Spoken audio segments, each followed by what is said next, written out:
تیار کیا ہے۔ الذین کانت اعینہم فی غطاء عن ذکری، وہ لوگ کہ جن کی نگاہیں ہمارے ذکر سے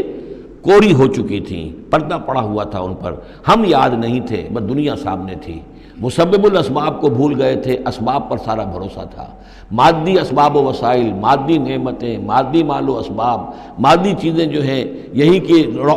کی چمک دمک، یہیں کی رونقیں، یہیں کی شان اور شوکت، اسی کے پیچھے پڑے ہوئے تھے۔ وَكَانُوا لَا يَسْتَطِيعُونَ سَمْعًا، اور وہ سماعت سے بھی بہرہ مند نہیں رہے تھے، اب سن بھی نہیں سکتے تھے، حیوانوں کا سا سننا سنتے تھے۔ اب یہ آخری رکوع آ گیا ہے سورہ مبارکہ کا، اس میں یہ مضمون ایک اور تیکھے انداز میں آ رہا ہے کہ دنیا کی زندگی میں جب انسان گم ہو جاتا ہے تو در حقیقت یہی سب سے بڑی گمراہی ہے، اور یہی سب سے بڑا کفر ہے، اور یہی سب سے بڑا دجل ہے کہ دنیا نے آپ کو آخرت سے غافل کر دیا، دنیا نے آپ کو اللہ سے غافل کر دیا۔ یہ دنیا اور اس کی چمک دمک سے آپ کے اتنے متاثر ہوئے، گرویدہ ہوئے، اور اس عروس ہزار داماد کے ایسے عاشق ہوئے کہ آپ اللہ کو بھول گئے۔ یہ دجل ہے اصل، دجالیت یہ ہے اصل۔ باقی ایک شخص دجال وہ ایک علیحدہ جگہ ہے اپنی جگہ پر جس کا فتنہ آنا ہے، اور اس کے ضمن میں بھی میں نے عرض کیا تھا کہ میری کچھ تحقیق ہے، لیکن میں ابھی اس کو روک رہا ہوں، مزید اس کی توثیق اگر مجھے ہو گئی تو پھر میں وہ باتیں بیان کروں گا، اس لیے کہ اس مسئلے میں علماء کے مابین کافی شدید اختلاف ہے۔ افحسب الذین کفروا ان یتخذوا عبادی من دونی اولیاء، کیا کافروں نے یہ سمجھا ہے کہ وہ میرے بندوں ہی کو میرے مقابلے میں اپنے حمایتی بنا لیں گے؟ عیسیٰ میرا بندہ ہے، کیا وہ میرے مقابلے میں آ کر تمہاری حمایت کرے گا؟ عبد القادر جیلانی میرے بندے ہیں، کیا وہ میرے مقابلے میں آ کر تمہاری مدد کریں گے؟ کیا تم نے سمجھا میرے بندوں کو وہ میرے مقابلے میں من دونی اپنا حمایتی بنا لیں گے؟ انا اعتدنا جہنم للکافرین نزلا، ہم نے ایسے کافروں کے لیے جہنم کو بنا رکھا ہے ابتدائی مہمان نوازی کے لیے، ان کی مہمان نوازی ہوگی جہنم میں۔ قل هل ننبئکم بالاخسرین اعمالا، یہ ہے اس صورت کا عمود، جو میں نے کہا تھا کہ پہلے رکوع کے اندر انا جعلنا ما علی الارض زینۃ لها لنبلوہم ایہم احسن عملا، یہ سمجھیے کہ ایک کھونٹا تو وہاں گڑا ہوا ہے، دوسرا کھونٹا یہ ہے قل هل ننبئکم بالاخسرین اعمالا، کہیے ان سے کیا ہم تمہیں بتائیں اپنے عمل، اپنی محنت، اپنی جد و جہد، بھاگ دوڑ، اپنی سعی جو ہے اس کے اعتبار سے سب سے زیادہ گھاٹے میں کون ہے؟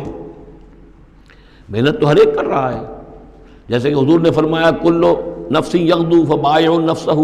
ہر انسان صبح ہوتی ہے تو اس کے بعد سے اپنے آپ کو بیچنا شروع کر دیتا ہے، اپنا وقت بیچ رہا ہے، اپنی صلاحیت بیچ رہا ہے، اپنی انرجی بیچ رہا ہے، اپنی اور ذہانت بیچ رہا ہے، شام تک بیچتا رہتا ہے اپنے آپ کو، کچھ کما کر لاتا ہے، بیچ کر اپنے آپ کو کچھ لے کر آتا ہے۔ تو یہ انسان جو ہے اس درجے اپنے آپ کو دنیا کے لیے انہوں نے بیچ دیا ہے، اور ہماتن اسی کے لیے گم ہو گئے ہیں، لیکن اس بیچنے میں انہیں نفع کچھ نہیں ہے، نقصان ہی نقصان ہے۔ سب سے زیادہ خسارے میں کون ہے؟ الذین ضل سعیہم فی الحیات الدنیا، جن کی بھاگ دوڑ، سعی و جہد دنیا ہی میں گم ہو کر رہ گئی، آخرت مطلوب ہے ہی نہیں، وہ تو ایک ضمیمہ سا لگا ہوا، مسلمان ہے، سنا ہے والدین سے روزہ رکھنا اچھا کام ہے، روزہ فرض ہے، روزہ رکھ لیا ہے، مطلوب کیا ہے آپ کا؟ اصل بات تو یہ ہے جو ضربہ سلام میں نے کل نوٹ کرایا تھا سورہ بنی اسرائیل میں، من کان یرید العاجلۃ عجلنا له فیہا ما نشاء لمن نرید ثم جعلنا له جہنم یصلاها مذموما مدحورا ومن اراد الاخرۃ وسعى لها سعیها وهو مؤمن فاولئک کان سعیهم مشکورا۔ طالب دنیا ہو یا طالب آخرت ہو، طے یہ کرو، طالب دنیا طالب آخرت کے لیے بھی اللہ تعالیٰ کلا نمد ہؤلاء وہؤلاء من عطاء ربک، دنیا میں اسے ہمیں رکھنا ہے، کھانے پینے کا بندوبست کرے گا، یرزقہ من حیث لا یحتسب، یہاں سے دے گا جہاں سے تمہیں گمان تک نہیں ہوگا، لیکن تم پہلے طے کرو تم طالب دنیا ہو یا طالب آخرت ہو۔ اور سب سے زیادہ گھاٹے میں وہ ہے من قل هل ننبئکم بالاخسرین اعمالا الذین ضل سعیہم فی الحیات الدنیا وہم یحسبون انہم یحسنون صنعا، اور وہ سمجھ رہے ہیں کہ اب تو بڑے کامیاب ہیں،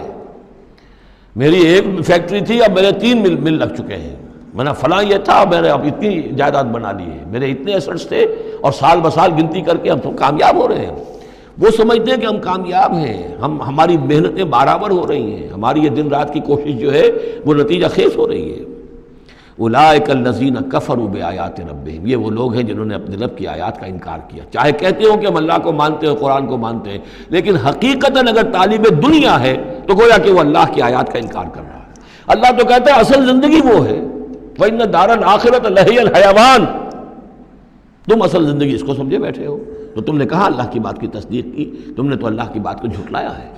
اولئک الذین کفروا بآیات ربہم ولقائہ فحبطت اعمالہم، یہ جو جھوٹی پھوٹی کوئی نیکیاں کرتے ہو اپنے دل کی تسلی کے لیے، جھوٹے تسلی دینے کے لیے، کوئی مسلی کھلا دیے، کوئی غریبوں کا کام ہو گیا، کوئی کسی کے لیے، یہ نیکیاں ہمارے ہاں قطعاً ان کی کوئی حیثیت نہیں، ان کے سارے اعمال اس قسم کی نیکیاں حبط ہو جائیں گی۔ فلا نقیم لہم یوم القیامت وزنا، تو اس دن ہم ان کے لیے قیامت کے دن جو ہے کوئی ان کا وزن قرار نہیں دیں گے، یا ان کے اعمال کو تولیں گے ہی نہیں۔ اعمال تو ان کے تولیں گے جن میں ایمان ہو، جن میں ایمان ہی نہیں ان کا اعمال کیا تلنا ہے۔ ولا نقیم لہم یوم القیامت وزنا۔ اب یہ ہیں دو مقامات جو میں نے کہا ہے کہ ایک کھوٹا وہاں، ایک کھوٹا یہاں،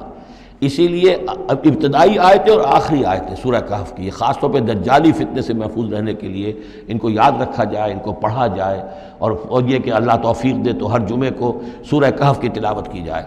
درمیان میں پھر میں نے بتایا تھا زینت کا لفظ آیا، ترید زینت الحیات الدنیا، کچھ اور آگے چل کر المال والبنون زینت الحیات الدنیا، تو یہ زینت دنیا اور زیبائش اور آرائش، اور یہ تمہیں اپنے اندر گم کر لیتی ہے، تمہیں نہ خدا کی ہوش ہے نہ آخرت کی ہوش ہے۔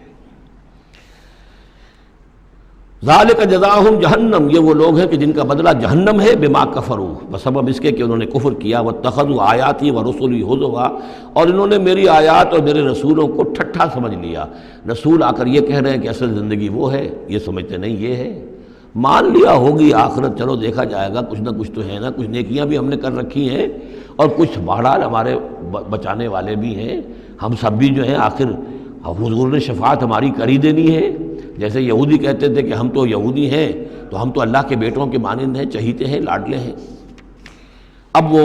آخری حصہ ان الذین آمنوا، جب ان کفار کی کیفیت یہ ہے، اور کفار سے مراد یہاں پر وہ منکر نہیں ہے، وہ کفار ہیں جو حقیقت کے اعتبار سے طالب دنیا بن گیا، چاہے اس نے لیبل اسلام کا لگا رکھا ہو، مسلمانوں کا وہ بہت بڑا لیڈر ہو، قائد ہو، کچھ بھی ہو، جو طالب دنیا ہے فی الواقع وہ ہے در حقیقت کی جو اصل کافر ہے،